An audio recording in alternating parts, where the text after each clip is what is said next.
দাঁড়ান, গত কয়েকদিন আগে পোলের মধ্যে খুব হাড্ডাহাড্ডি লড়াই হয়েছে ঢাকা শহর এবং রথস্টাইল ফ্যামিলির মধ্যে, যেখানে খুবই অল্প ব্যবধানে রথস্টাইল ফ্যামিলি জিতছে। ভাই রে ভাই, এইরকম ক্লোজ ভোটাভুটি গত আমেরিকান নির্বাচনেও হয় নাই কিংবা ব্রেক্সিটের সময়ও হয় নাই। এই পরিবারটাও একটা চিজ, কোনো অভিযোগ নাই ওদের বিরুদ্ধে। বলা হয় ইসরায়েল রাষ্ট্র প্রতিষ্ঠার পিছনে ওদের হাত আছে, বর্তমানে সুদ ভিত্তিক যে ব্যাংকিং ব্যবস্থা আছে এইটার পিছনে ওদের হাত আছে, সুয়েজ খালের উপরে ব্রিটিশদের যে নিয়ন্ত্রণ প্রতিষ্ঠিত হয়েছিল তার পিছনে ওদের অর্থের হাত আছে, 1941 সালের পার্ল হারবার অ্যাটাক কিংবা 9/11 এর মতন ঘটনার পিছনেও শোনা যায় ওদের হাত থাকতে পারে। এর মধ্যে কতগুলা সত্যি কাহিনী আর কতগুলা ফেক, এই ভিডিওতে আমরা সেই ব্যাপারগুলা জানবো। যদি আপনার ভিডিওটা দেখতে ইচ্ছা না করে, আপনি নোয়াম চমস্কিকে লাইভে এনে 45 মিনিট বসায় রেখে আলাদা ভাব নিতে পারেন, আমার কোনো সমস্যা নাই। তবে আমার একটা ভয় আছে ইউটিউবে ভিডিওটা ডিলিট করে দিতে পারে। যদি এইরকম হয় তাইলে আমার ফেসবুক পেজেও এটা আপলোড করে রাখবো, আপনারা ওইখানে যেয়ে দেখেন আবার। তো চলুন শুরু করা যাক। হ্যালো, প্রথমে আপনারা বুঝতে হবে এই রথস্টাইল ফ্যামিলিটার শুরুটা হইছে কোত্থেকে। এর একদম শুরুর লোকটার নাম হচ্ছে মেয়ার আমশেল রথস্টাইল্ড। ওর জন্মসাল হচ্ছে 1744, মারা গেছেন 1812-তে। উনাকেই রথস্টাইল ফ্যামিলির জনক বলে আখ্যায়িত করা হয়। তো উনার একটা বিজনেস ছিল, উনি কয়েন কালেক্ট করতো বিভিন্ন, এবং সাথে সাথে সেকেন্ড জব হিসেবে একটা ব্যাংকে কাজ করতো। লোকটা ছিল ইহুদি, একজন জিউইশ ব্যাংকার হিসেবে তার যে রেপুটেশনটা ছিল ওইটার মাধ্যমে তৎকালীন রোমান এম্পায়ার, যেটা বর্তমানে জার্মানি, ওইখানের একজন জমিদার উইলিয়াম 9 অফ হেসকেসেল তার মনোযোগ আকর্ষণ করতে সক্ষম হন এবং এর মাধ্যমে তিনি কোর্ট জিউ উপাধিটা লাভ করেন। প্রশ্ন হইতেছে কোর্ট জিউ বলতে কি বুঝায়? আমরা যে সময়টার কথা বলতেছি প্রায় অষ্টাদশ শতাব্দীর সময়ের কথা। ওই সময়ে ক্রিশ্চিয়ানরা লোন নিতে পারতো না বা ব্যাংকের অনেকগুলা কাজকর্ম করতে পারতো না, ওইখানে ওদের নিষেধাজ্ঞা ছিল। কিন্তু এই কাজগুলা জিউইশ যে কোনো একজন ব্যক্তি করতে পারতো বা জিউইশ ব্যাংকাররা করতে পারতো। তো সেই কারণে ক্রিশ্চিয়ানরা কিংবা জেনারেল পিপল যারা আছে ওরা জিউইশ কাউকে ধরে এই ইকোনমিক কর্মকাণ্ডগুলা সম্পাদিত করত। এই যেই লোকটাকে ধরে আপনি ইকোনমিক কর্মকাণ্ড সম্পাদিত করবেন, ওর নামই হইতেছে কোর্ট জিউ। এটা একটা বেশ রেসপেক্টেড জব ছিল এবং এটাকে কোর্ট ফ্যাক্টরও বলা হয়। এই কাজটা তাহলে কি করতো? ওই মেয়ার আমশেল রথস্টাইল্ড যিনি ছিলেন উনি করতো। পরবর্তীতে উনি ফ্রাঙ্কফুর্ট জার্মানি থেকে তার প্রথম ব্যাংকিং এর যাত্রাটা শুরু করেন। উনি একটা মজার কাণ্ড ঘটাই গেছিলেন। উনি ওনার ফ্যামিলির মধ্যে বইলা গেছিলেন যে আমার সম্পত্তির মালিকানা শুধুমাত্র পোলারা পাবে, মাইয়ারা পাবে না। কাহিনী কি হইছে? মেয়েরা যদি ফ্যামিলির বাইরের কোন একজনকে বিয়ে করে, আপনি চিন্তা করেন আপনার ফ্যামিলির মধ্যে আপনি বইলা দিয়ে গেছেন যে শুধুমাত্র পোলারাই সম্পত্তি পাবে, তাইলে কি হবে? যদি ওই ফ্যামিলির কোনো মেয়ে বাইরের ফ্যামিলির কোনো পোলারে বিয়ে করে, তাইলে কিন্তু সে রথস্টাইল্ড ফ্যামিলির 1 টাকাও পাইতেছে না। একটাই সমাধান আছে, ওই মেয়েরা রথস্টাইল্ড ফ্যামিলির একটা পোলারেই তারে বিয়ে করতে হবে, তাইলে ফ্যামিলির ভিতরেই টাকাটা থাকবে এন্ড স্ত্রী হিসেবে সেই রথস্টাইল্ড ফ্যামিলির যে টাকা পয়সার ভাগটা আছে ওই ভাগটাও কিন্তু সেই মেয়েরা পাবে। এর মাধ্যমে আসলে কি হইল? সে তার উত্তরাধিকারটাকে তার নিজস্ব বংশের ভিতরেই সীমাবদ্ধ করে রাখলো, যাতে করে তার নিজের ফ্যামিলির মানুষজন অন্য ফ্যামিলির কাউকে বিয়ে না করতে পারে, অন্য ফ্যামিলিতে তার টাকাটা চলে না যেতে পারে। এটা একটা বেশ অদ্ভুত নিয়ম ছিল। আমি জানি এই প্রসিডিওরে অনেক জেনেটিক ঝামেলা আছে, ইন্টারে বায়োলজি আমিও পড়ছি। এতে করে আপনি খুব দ্রুত টাক হয়ে যাইতে পারেন, যেটা আমার সাবস্ক্রাইবাররা অনেকেই চায় আমি হই। কিন্তু মেয়ার আমশেল রথস্টাইল্ড যেহেতু কোনো বায়োলজি পড়েন নাই, তিনি এই জিনিসটা হয়তো জানতেন না। যদিও পরবর্তী সময়ে সম্ভবত 19বিংশ শতাব্দী থেকে রথস্টাইল্ডরা তাদের ফ্যামিলির বাইরেও বিয়ে করা শুরু করে। এখন কাহিনী হইতেছে ওদের একটা ব্যাংক আছে রথস্টাইল্ড এন্ড কোং নামে। আমশেল রথস্টাইল্ড যেটা করছে, তার 5 জন ছেলেকে 5টা দেশে পাঠাই দিছে। একজন তো ফ্রাঙ্কফুর্ট জার্মানিতেই থাকবে, নিজস্ব ব্যবসা দেখাশোনা করতে হবে। ওই সময় ইউরোপে যে সমৃদ্ধ শহরগুলা ছিল ওই 4টা শহরের মধ্যে ও 4 ছেলেকে পাঠাই দিছে। একটা হচ্ছে নেপলস ইটালি, ফ্রান্সের প্যারিস, অস্ট্রিয়ার ভিয়েনা এবং ইংল্যান্ডের লন্ডন। এই 4টা শহরে ওরা ওদের ব্যাংকের ব্রাঞ্চগুলা প্রতিষ্ঠা করছে এবং কাইন্ড অফ ওরা সর্বপ্রথম একটা আন্তর্জাতিক ব্যাংক প্রতিষ্ঠা করছে, যেটা হয়তো এর আগে কখনোই ছিল না। তার পরবর্তীতে অনেক গুরুত্বপূর্ণ একটা ঘটনা যেটা রথস্টাইল্ড ফ্যামিলি ঘটাইছে, সেটা হচ্ছে নেপোলিয়নিক ওয়ার বলে একটা টাইমকে। ওই যুদ্ধগুলোর সময় ওরা যুদ্ধ করতেছে এমন দুই পক্ষেরই টাকা পয়সা দিত, যে বস আপনি তো যুদ্ধ করতেছেন, আপনার তো পয়সা লাগবে, আমাদের কাছ থেকে আপনি লোন নেন। ফ্রান্স আর ইংল্যান্ড মনে করেন যুদ্ধ করতেছে, হয় নেপোলিয়নে যায় বলবে বস আপনার টাকা লাগবে, আপনি টাকা নেন। আবার ইংল্যান্ডে তার যে ব্রাঞ্চ আছে ওইখান থেকে ইংল্যান্ডে যে যুদ্ধ করতেছে তাকে টাকা দিয়ে বলবে বস আপনিও যুদ্ধ করেন, টাকা নেন। এইভাবে দুই পক্ষকে অর্থায়ন করার মাধ্যমে রথস্টাইল্ড ফ্যামিলি আসলে দুই জায়গা থেকেই শক্তিশালী হইতেছিল এন্ড ওদের লাভ বা গেইনটা দুই পক্ষ থেকেই হইতেছিল। তাছাড়া নেপোলিয়নিক ওয়ার যেই ওয়ারটা দিয়ে শেষ হইছে তার নাম হচ্ছে ব্যাটেল অফ ওয়াটারলু বা ওয়াটারলুর যুদ্ধ। ওই যুদ্ধে ওরা একটা আলাদা খেলা খেলছে। আপনারা যে কোনো জায়গায় সার্চ দিলেই রথস্টাইল্ড স্পাই রিং নামে একটা টার্ম শুনবেন। বলা হয় ওদের একটা স্পাইয়ের রিং ছিল, ওদের অনেক গোয়েন্দা ছিল, তাছাড়া ওদের একটা প্রাইভেট কুরিয়ার সিস্টেম ছিল। আমাদের যেরকম একটা কুরিয়ার সিস্টেম, ওই সময় ওরা একটা কুরিয়ার সিস্টেমের মতন বানায় ফেলছিল। কিভাবে? ওরা কতগুলা খুব হালকা হালকা নৌযান রেডি করে রাখছিল এবং ওদের শিপিং এজেন্ট ছিল বিভিন্ন শহরের মধ্যে, যেমন ইংল্যান্ডের ডোভার, ফ্রান্সের ক্যালাই এবং বেলজিয়ামের অস্টেন্ডের মতন শহরগুলাতে ওদের হালকা যে যানগুলার সাথে সাথে শিপিং এজেন্টদেরকে মোতায়েন করে দেওয়া হয়েছিল। তাছাড়া ওদের কিছু ঘোড়া ছিল যারা দ্রুত মেসেজ সরবরাহ করতে পারবে আপনার লন্ডনের মধ্যে। এছাড়াও হিথের কোস্ট অর্থাৎ উপকূলীয় এলাকার মধ্যে ওদের কুরিয়ার পিজিয়ন ছিল, অর্থাৎ কবুতরের মাধ্যমে ওরা সন্দেশ বা মেসেজ আদান প্রদান করতো। এই যে টোটাল একটা সাইকেল বা একটা সিস্টেম ওরা দাঁড় করায় নিছে, এর মাধ্যমে ওরা যে কোনো সংবাদ অন্য অনেক এন্টিটির থেকে অনেক তাড়াতাড়ি পাইতে পারতো। ওয়াটারলুর যুদ্ধের সময় সবচেয়ে গুরুত্বপূর্ণ রথস্টাইল্ড মেম্বার হচ্ছে নাথান রথস্টাইল্ড। জুনের 18 তারিখ একজন রথস্টাইল্ড এজেন্ট উনি ডানকির্কে এসে নামছেন। ডানকির্কের নাম আপনারা শুনবেন যারা মুভিটা দেখছেন ক্রিস্টোফার নোলানের। ওইখান থেকে মাত্র 24 ঘন্টার ভিতরে ব্রিটেন যে আসলে জিততেছে যুদ্ধটার মধ্যে, এই খবরটা সোমবার 19 তারিখে রাত্রের বেলায় এই নাথান রথস্টাইল্ডের কাছে পৌঁছায় যায়। ইভেন ব্রিটিশদের যে সরকারি মেসেঞ্জার, সেই মেসেঞ্জারও তখন খবর পৌঁছাইতে পারে নাই, যেখানে রথস্টাইল্ড এত আগে খবরটা শুনে ফেলছিল। এখন এই জায়গা থেকে দুইটা থিওরি আছে, কোনটা আসলে ঠিক সেটা জানা যায় নাই। একটা থিওরি হচ্ছে রথস্টাইল্ড এই খবরটা পাওয়ার পরে ব্রিটিশ প্রাইম মিনিস্টার যিনি আছেন তার কাছে বলতে গেছেন যে বস আপনারা তো জিতে গেছেন, কংগ্রাচুলেশন। এবং ওই সময় নাকি প্রাইম মিনিস্টার রেস্ট নিতেছিল, কল ধরতে পারে নাই, জানে নাই। তো রথস্টাইল্ড ভাবছে আচ্ছা ঠিক আছে সমস্যা নাই। দ্বিতীয় থিওরিটা বলে রথস্টাইল্ড নাকি ইচ্ছা করে পিএম কে জানায় নাই যাতে করে ও স্টকের দাম বাড়ায় ফেলতে পারে। তবে প্রথম থিওরিটাকেই বেশিরভাগ ক্ষেত্রে গ্রহণযোগ্য ধরা হয়। রথস্টাইল্ডরা এখান থেকে অনেক লাভ করছে, বাট সেইটা পিএম কে এই নিউজ না দেওয়ার মাধ্যমে না, বরঞ্চ অন্য একটা ট্যাকটিকের মাধ্যমে করছে। ওরা বুঝতে পারছিল কোনোভাবে ব্রিটিশ গভর্নমেন্টের যে বন্ডগুলো আছে ওই বন্ডগুলার দাম তখন অনেক হাই ছিল, জাস্ট যুদ্ধটা শেষ হয়েছে, ওই বন্ডগুলাকে তারা অনেক হাই প্রাইসে কিনা রাখছিল। ওরা এইটা রিস্কের মাধ্যমে বুঝতে পারছিল, খুব ভালো একটা ফিনান্সিয়াল ক্যালকুলেশন ছিল যে 2 বছর পরে যখন ব্রিটেনের ইকোনমি স্ট্যাবিলাইজড হবে তখন হঠাৎ করে একটা বাউন্স ব্যাক করবে ব্রিটেনের ইকোনমি, এন্ড তখন ওরা এখানে লাভ করতে পারবে। এবং ঠিক সেইটাই হয়েছে। রথস্টাইল্ডরা যেটা করছে 2 বছর পরে হঠাৎ করে যখন ওই বন্ডের দামগুলো আবার বেড়ে গেছে, তখন ওইগুলাকে প্রায় 40% প্রফিটে বিক্রি করছে। যেই সালটা ছিল 1817 সাল। সেই সময়ে যখন এক একজনের গড় বেতন ছিল মাত্র 50 ইউরো প্রত্যেক বছরে, সেইখানে রথস্টাইল্ড ফ্যামিলির 1815 সালে মোট সম্পদ ছিল প্রায় 5 লাখ ইউরোর মতন, যেটা ওয়াটারলুর যুদ্ধ হইতে হইতে 1816 সালে প্রায় 1 মিলিয়ন ইউরোতে পৌঁছাইছিল। তার মানে নাথান রথস্টাইল্ডের ইকোনমিক ক্যালকুলেশনটা অনেক ভালোভাবে রথস্টাইল্ড ফ্যামিলির ক্ষেত্রে কাজ করছে। এর পরবর্তীতে ওদের পলিটিক্যাল ইনফ্লুয়েন্সের দিকে তাকান। একটা ডিক্লারেশন আছে, বেলফোর ডিক্লারেশন। আপনারা যারা ইসরায়েল প্যালেস্টাইন কনফ্লিক্ট নিয়ে জানেন তার এটার নাম অবশ্যই শুনছেন। সহজ কথায় ব্রিটিশরা প্রথম বিশ্বযুদ্ধের পরে 1917 সালে এইটা বইলা দেয় যে ইসরায়েল নামে একটা আলাদা রাষ্ট্র গঠন করা হোক, ইহুদিদের জন্য আলাদা রাষ্ট্র থাকুক, যেটাকে আমরা জায়োনিজম বলতেছি, যে জায়োনিস্টরা সবসময় বিশ্বাস করে ইহুদিদের একটা আলাদা রাষ্ট্র হওয়া উচিত। ব্রিটিশরা এটার অনুমোদন দিয়ে দেয়, কোনো ধরনের কনসিকুয়েন্স কি হবে এইসব কিছু চিন্তা না করেই ওদের নিজেদের যেখানে লাভ হবে ওই কাজটাই ওরা করে। ওই সময় ফরেন সেক্রেটারি যে আর্থার জেমস বেলফোর, ইংল্যান্ডের বা ব্রিটেনের, ও কার কাছে চিঠিটা লিখছিল একটু খেয়াল করেন। সেই বেলফোর ডিক্লারেশনের নামটা হচ্ছে ডিয়ার লর্ড রথস্টাইল্ড। এই রথস্টাইল্ড হচ্ছে ওয়াল্টার রথস্টাইল্ড। ওই সময় উনি ব্রিটিশ জিউইশ কমিউনিটির লিডার ছিলেন এবং এইটার মাধ্যমে Zionist federation of Great Britain and আয়ারল্যান্ডের মধ্যে ট্রান্সমিশনটা ঘটছিল।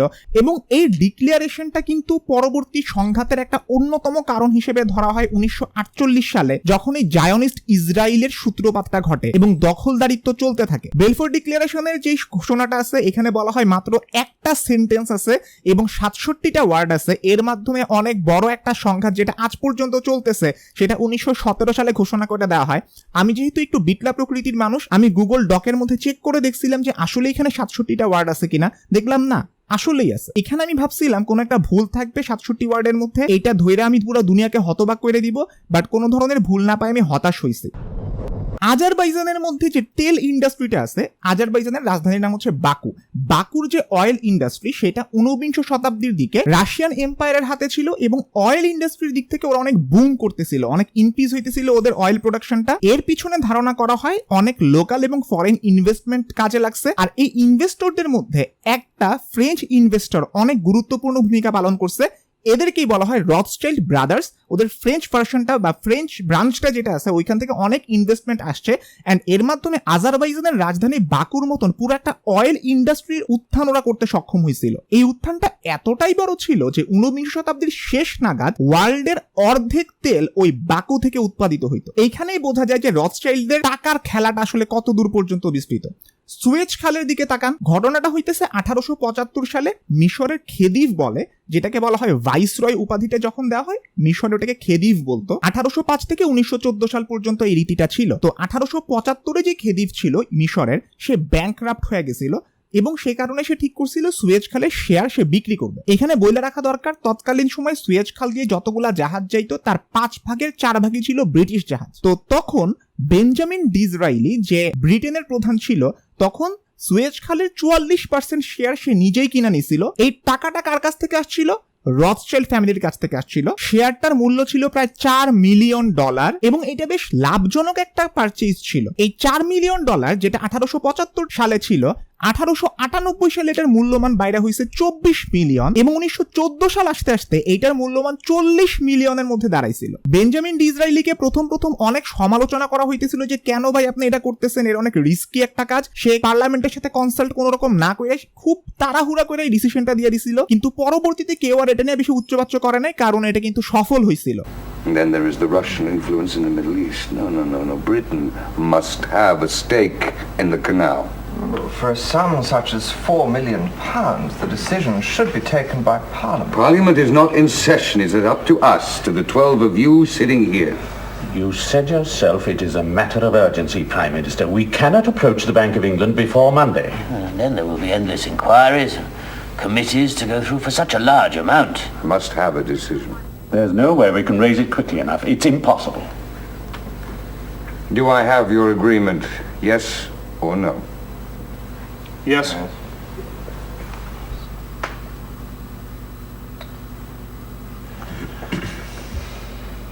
রথস্টাইল্ডরা এখানেও তাদের দূরদর্শিতা প্রমাণ করছে। বেঞ্জামিন ডিসরাইলি, ব্রিটেন, এরা সবাই রথস্টাইল্ডদেরকে তখন অনেক বেশি পছন্দ করতো, আমি বুঝলাম।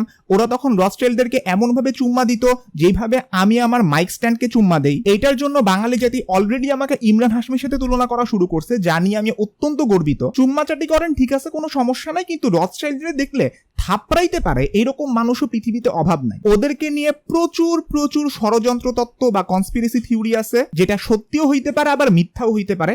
চলেন সেইগুলো নিয়ে একটু কথা বলি।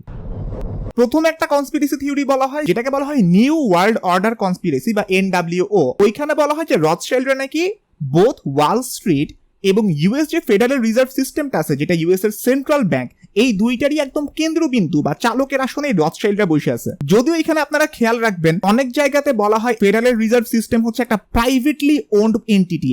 আসলে ব্যাপারটা ওইরকম না। পৃথিবীর কোন রিজার্ভ সিস্টেম বা কেন্দ্রীয় ব্যাংক আপনি যদি বলেন, সেটা প্রাইভেটলি ওন্ড হইতে পারে না। ইভেন আপনি যদি ফেডারেল রিজার্ভ সিস্টেমের ওয়েবসাইটের মধ্যে যাও দেখেন, এইটার কোনো মালিক নাই। এইটা 1913 সালে একটা ফেডারেল রিজার্ভ অ্যাক্ট দ্বারা তৈরি করা হয়েছিল, যাতে এই ইউএস ফেডারেল রিজার্ভ সিস্টেমটা ইউএস এর কেন্দ্রীয় ব্যাংক হিসেবে কাজ করতে পারে। সো হয়তো বা ওয়াল স্ট্রিট এবং ইউএস ফেডারেল রিজার্ভ সিস্টেমের পিছনে একটা ইনফ্লুয়েন্স ওদের থাকতে পারে, কিন্তু ওরা ইউএস ফেডারেল রিজার্ভ সিস্টেমের মালিক না। এইটা অ্যাটলিস্ট আপনাকে বুঝতে হবে। এই নিউ ওয়ার্ল্ড অর্ডার কনস্পিরেসির একদম শুরুটা হয়েছিল একটা সিক্রেট টেক্সট বলে, এটার নাম হচ্ছে the protocols of the elders of Zion. এই বইটা খুবই বিখ্যাত এবং খুব বাজেভাবে সমালোচিত একটা বই। এই প্রোটোকলগুলো ধরা হয় 19 শতাব্দীর একদম শেষের দিকে। সিনিয়র যে অনেক জিউইশ লিডাররা আছে, ওরা একসাথে বসে এই প্রোটোকলগুলো লিখছিল এবং এইগুলার পরবর্তীতে অনেকগুলোই ফ্যাব্রিকেটেড বা মিথ্যা বা বানোয়াট হিসেবে প্রমাণিত হয়েছে। এবং দ্বিতীয় বিশ্বযুদ্ধ পরবর্তী সময়ে এই protocol of the elders of Zion, এই বইটাকে অ্যান্টিসেমিটিক বা ইহুদি বিদ্বেষী হিসেবে ধরা হয়েছে। সোজা কথায় এই বইয়ের যে কাহিনীগুলো বলা হয়েছে কিংবা যে প্রোটোকলগুলো দেওয়া হয়েছে, সেগুলা সবগুলা সত্য বলে আপনি ধরে নিতে পারবেন না।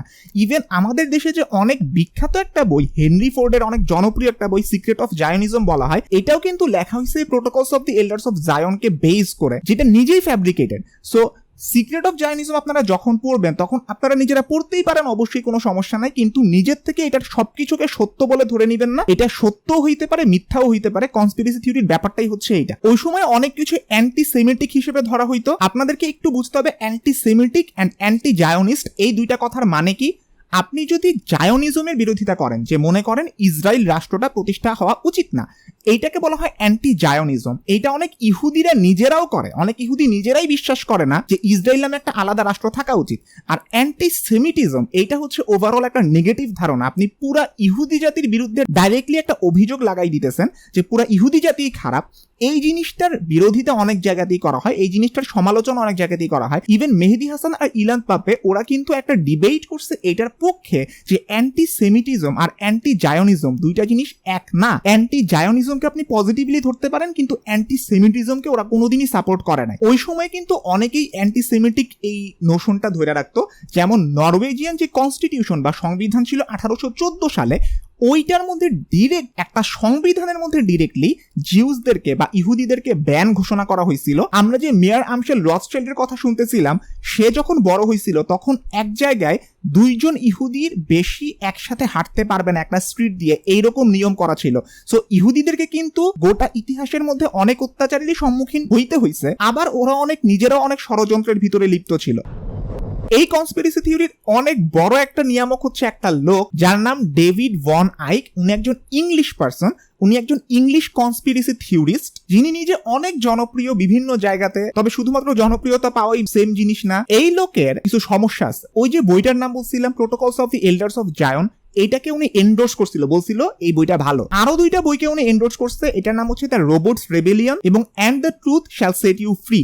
এই 3টা বইকে এন্ডোর্স করার জন্য ওর পাবলিশাররা ওকে ডিনাই করে দিছে, বলছে যে আমরা তোমার আর কোনো বই ছাপাবো না, ওকে ত্যায্য করছে। তার কারণ আমি আগেই বলছি, protocols of the elders of জায়নের মতন বইগুলো আসলে অ্যান্টিসেমিটিক, দ্বিতীয় বিশ্বযুদ্ধের পরবর্তী সময় এগুলারে ব্যান্ড হিসেবে ধরা হইতো। কিন্তু ও ইউটিউবে অনেক জনপ্রিয়। একটা রিসার্চের মধ্যে ড্যানিয়েল অ্যালিংটন এবং তানভীর যোশী ওরা কি করছে, ওর একটা ভিডিও নিছে, ওই ভিডিওর নিচে 1123টা কমেন্ট ছিল। ওই কমেন্টগুলো ওরা সব পর্যবেক্ষণ করছে, করার পর একটা পেপার লিখছে। ওইখানে ওরা দেখাইছে most of the time David আইক যখন বলতেছিল যে রথস্টাইল্ডরা আসলে জায়নিস্ট, ওদের বিরুদ্ধে সবসময় কথা বলা উচিত, ওদের ষড়যন্ত্রগুলা ফাঁস করা উচিত, কমেন্টের মধ্যে most of the people David আইককে সাপোর্ট করতেছিল। কারণ সবাই কম বেশি হয় রথস্টাইল্ড ফ্যামিলির বিরোধিতা করতেছে অথবা জিউইশদের বিরোধিতা করতেছে, অর্থাৎ ইহুদিদের বিরোধিতা করতেছে।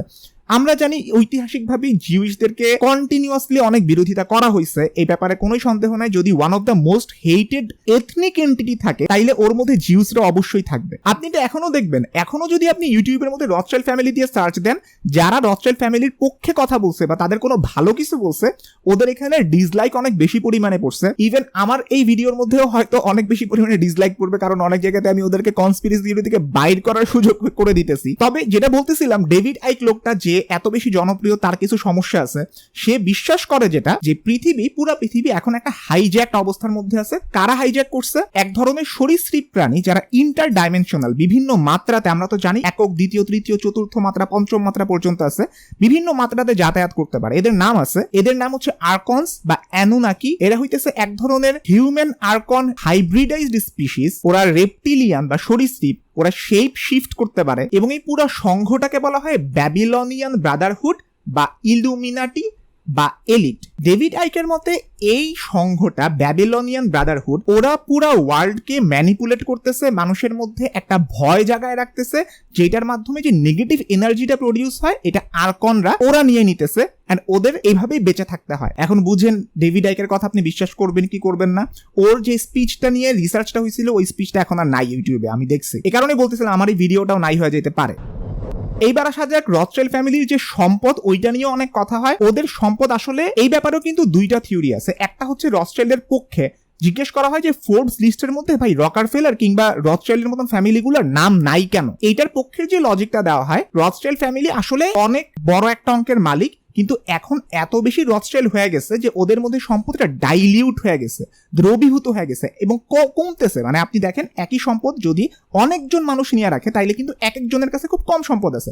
এই কারণে ইন্ডিভিজুয়ালি রথস্টাইল্ডের মধ্যে অনেকেই ফোর্বস লিস্টের মধ্যে নাই। হয়তো আপনি কদাচিৎ একজন রথস্টাইল্ডকে ওই ফোর্বস লিস্টের মধ্যে দেখতে পাবেন। আরেকটা থিওরি হইতেছে রথস্টাইল্ডরা আসলে ওদের নিজেদের কতটুকু সম্পদ আছে সেটা প্রকাশ করে না, সেটাকে গোপন হিসেবে রাখে। এটা আপনি বিভিন্নভাবে করতে পারেন, আপনার সিক্রেট ব্যাংকের মধ্যে, যে কোনো জায়গায় আপনার টাকা পয়সা আপনি লুকায় রাখতে পারেন। পুতিনকে তো আমরা চিনি, ও কিভাবে এরকম ওয়েলথ গুলা গুপ্ত ভাবে রাখে। এন্ড ফোর্বসের মতন প্রতিষ্ঠান কিন্তু পাবলিক এন্টিটিকে জিজ্ঞেস করতে পারে, ওদের একটা রেকর্ড আছে আপনার সম্পদ কোত্থেকে আসছে। কিন্তু রথস্টাইল্ডের মতন যে প্রাইভেট এন্টিটি গুলো আছে ওদেরকে কিন্তু জিজ্ঞেস করলেও তারা আপনাকে বলতে বাধ্য না। সো ওদের সম্পদের টোটাল পরিমাণ পৃথিবী এখন জানে না, এরকম ধরে না হয়। সো দুইটা মতই সত্যি হইতে পারে। এইখান থেকে আরেকটা মিথ যেটা রথস্টাইল্ডের বিরুদ্ধে আছে, সেটা হচ্ছে একজন রথস্টাইল্ড নাকি তার একটা ভল্টের মধ্যে গোপনে গেছে, ওইখানে অনেক তাদের সম্পদ ছিল, কিন্তু ওর অনেক খিদা লাগছিল, অনেক পিপাসা লাগছিল, খিদা পিপাসার মধ্যে অনেকে ময়রা টোরা যেতে নিছিল আর কি। হ্যাঁ, তো এরপরে ওনাকে ওর আঙ্গুল দিয়ে হচ্ছে যে ইয়ার মধ্যে লেখা গেছে যে দেখো আমি এত বেশি ধনী মানুষ, কিন্তু আমার ক্ষুধার তৃষ্ণার মধ্যে মরতে হইতেছে। এই নিউজটাকে ফেক বলা হয়েছে। এইটা বাংলাদেশের অনেক জায়গাতেই আপনি দেখবেন ফেসবুক পোস্টের মধ্যে সয়লাভ হয়ে গেছে এই কাহিনীটা। অনেক ইমোশনাল কাহিনী, এটা বাঙালি খায় অফকোর্স, বাট এটার কোনো লেজিট দালিলিক ভিত্তি নাই, কোনো কাগজের ভিত্তি নাই। বরঞ্চ যে রথস্টাইল্ডের বিরুদ্ধে এটা বলা হয় সে আসলে একটা রোগে মারা গেছে বইলা রথস্টাইল্ড ফ্যামিলি ওরা প্রকাশ করছে। তো এই কাহিনীটা মোটামুটি ফেক, এটা আপনি ধরতে পারেন, এটাকে বিশ্বাস করবেন না। ওকে, অনেক বকবক হইছে, মিম রিভিউ দেই না অনেকদিন, আজকে মিম রিভিউ দিব। Let's start it. জিহাদ দা ব্রো, সামওয়ান বলো তোমার শেষ ইচ্ছা। এনায়েত স্যারের মাইক হাতে না দেখে স্ট্যান্ডে দেখতে চাই দিস গাই।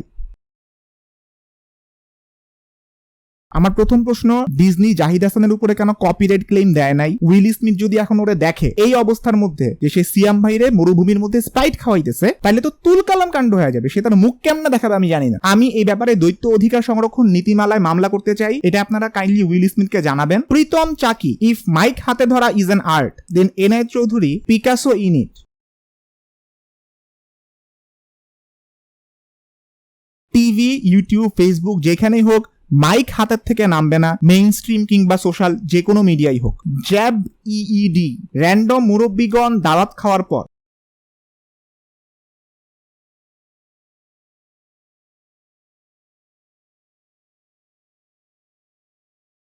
এই ভিডিওটা বহুত দিন আগের, আমি ভুলাও গেছে এটা কোন ভিডিওর মধ্যে করছিলাম। ওই সময় আমি হেডফোন করতাম, দেখতে পাইলট লাগতো, বেশ ভালোই ছিল। সায়েন্টিফিক মিম অ্যাওয়ার্ড, কেমিক্যাল ইয়ার 888, stop codon, stop UAA UAG UGA। আচ্ছা, এটা যারা বুঝেন নাই, প্রোটিন অ্যানালাইসিস বা সিনথেসিসের সময় একটা কোডন আছে, এটার নাম হচ্ছে স্টপ কোডন। এটার মাধ্যমে অ্যানালাইসিস বা সিনথেসিসটা হচ্ছে শেষ হয়। এই তিনটা হচ্ছে সেই সিকোয়েন্স বলে আমরা ট্রাই নিউক্লিওটাইড সিকোয়েন্স বলে। খুবই ভালো মিম ছিল ব্রাদার, কিন্তু আমি জানি এই মিমটা কেউ বুঝে নাই, বাট ভালো আপভোট পাইছে, 63টা পাইছে। তাহসিন দা বাংলাদেশি, যখন আপনি খেয়াল করেন যে ট্রাইনোমিয়াল পডকাস্টে সবার সাউন্ড অবশেষে ঠিক হয়েছে, ইনার পিস। সাদমানের কিছু অনেক ভালো ভালো এক্সপ্রেশন আছে, ওই গেমিং নিয়ে যে এক্সপ্রেশনটা ছিল ওটা আরো জোশ ছিল। সাদমান কেন জানি বলার চেষ্টা করলো ইনিয়ে বিনিয়ে যে গেমিং ভালো, এটা আমি একদমই সাপোর্ট করি না। আবারও বলছি গেমিং খুব খারাপ জিনিস।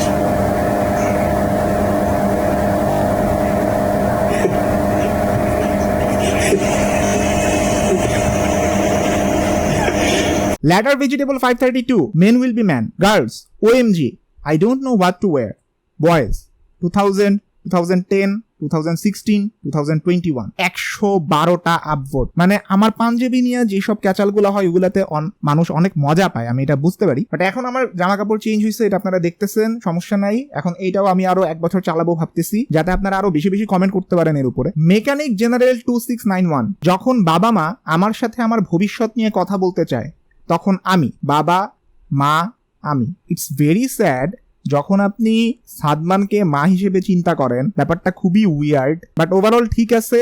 সায়েন্টিফিক ভাবে এইটার মেসেজটা আমার কাছে পৌঁছাইছে, কোনো সমস্যা নাই। 98 আপভোট ইজ এ হিউজ নাম্বার। আপনারা যারা এখন আমার সাবরেডিটে জয়েন করেন নাই তাদেরকে একটা সতর্কবাণী দিয়ে দেই, পৃথিবীতে এখন মাত্র 2 ধরনেরই মানুষ আছে, যারা এনায়েত চৌধুরীর সাবরেডিটে জয়েন করছে আর যারা করে নাই। আপনি কোন দলে থাকবেন সেটা একটু দেখে নেন। রথস্টাইল্ড দিয়ে আজকে অনেক কথা হয়েছে। আপনার যদি কোনো কনফিউশন থাকে কিংবা মনে হয় কোনো ভুল কিছু করছি, ভিডিওটা যদি তৎকালীন সময়ে এক্সিস্ট করে ইউটিউবের মধ্যে, অর্থাৎ ইউটিউব যদি এখনো ডিলিট করে না দেয়, আপনি প্লিজ কমেন্টের মধ্যে আমাকে জানান, আপনার মতামত কি সেটা জানান। আর কোন কোন জিনিস অ্যাড করা যেত রথস্টাইল্ডের সম্পর্কে সেটা আমাকে বলতে পারেন। কোনো ইনসিডেন্ট যদি আপনি জানেন যেটা বলা হয় না এই ভিডিওতে, এই ব্যাপারগুলো আমাকে জানাইতে পারেন। ভবিষ্যতে একটা চিন্তা আছে, আমি রকারফেলারদের নিয়ে একটা ভিডিও বানাবো, দেখা যাক কি করি সামনে। আমি সাধারণত প্রতি বুধবার বিকেল 5টায় ভিডিও আপলোড করে থাকি। আপনি যদি প্রত্যেক বুধবার বিকেল 5টায় আমাকে এবং আমার মাইক স্ট্যান্ডকে একসাথে দেখতে চান তাহলে অবশ্যই সাবস্ক্রাইব করে রাখবেন এবং পাশে থাকা বেল আইকনটা প্রেস করতে কখনোই ভুলবেন না। আর অবশ্যই সাবরেডিটে কিন্তু জয়েন করতে হবে, লিংক ডেসক্রিপশন বক্সে দেওয়া আছে।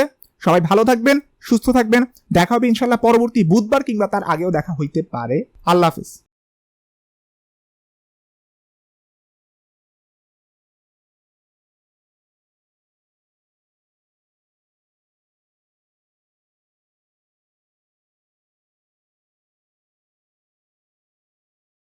কাট।